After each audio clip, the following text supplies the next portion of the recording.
Morning guys, si Abel po ulit. Of course, pag-uusapan pa rin natin ang hollow blocks making business, no? So, sa ngayon, gusto kong i-share sa inyo na sometimes sa pagpapatakbo natin ng negosyo, like sa hollow blocks making, dapat tumingin din tayo dun sa, kumbaga, sa transition or yung evolution ng business.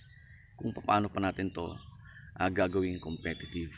Because along the way, yung hollow blocks business natin, makakahanap niya ng maraming kakompetensya, and kailangan mag-isip ka rin ng mga bagay na pwedeng makatulong sa'yo para maging afloat yung business. So, yun yung i-share ko sa inyo ngayon. So, kung ano yung ginagawa ko, aside from continuing my business, ano pa yung mga ibang bagay na pwedeng makapagpaangat dito kahit marami pa siyang competition.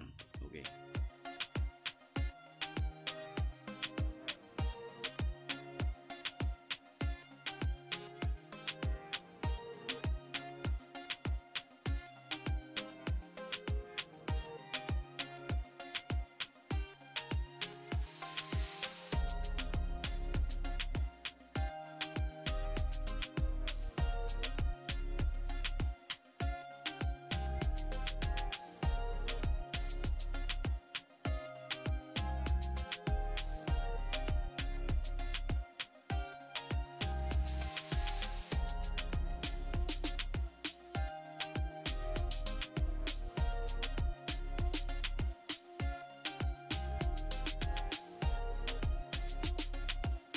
Now, patuloy pa rin akong gumagawa ng mga hollow blocks, binebenta ko pa rin.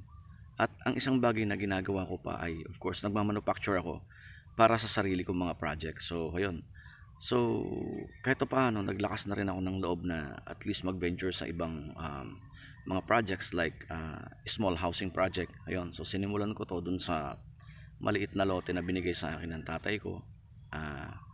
From there, hinati-hati ko yon at ibinenta ko yung ibang portion. Ang una kong project is yung bahay ng kapatid ko. So binenta ko sa kanya yung 100 square meter ko, and then slowly sabi ko, bro, yung nabili mong lote, tayuan natin ng bahay para at least maigawa nating model, and then makapagbenta pa tayo ng iba pang mga bahay na pwedeng maging magustuhan ng mga iba pang customer. So from there, nagkakaroon ka ng continuous movement tong hollow blocks mo. So, yung isang marketing strategy na ginagawa ko right now.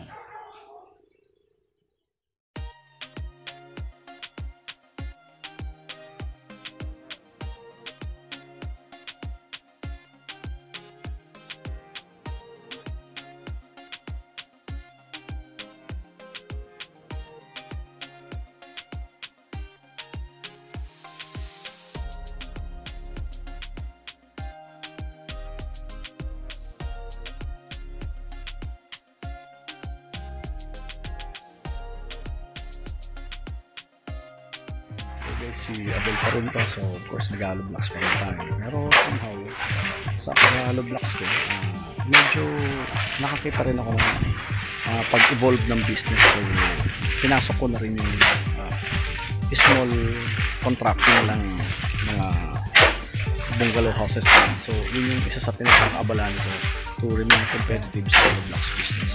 So ngayon right now nagpupundasyon kami. Ayan, yung mga brothers ko, kasama ko sa work. So ito, may bungalow kami pinapatayo right now. So ayan, ito po yung progress sa ngayon.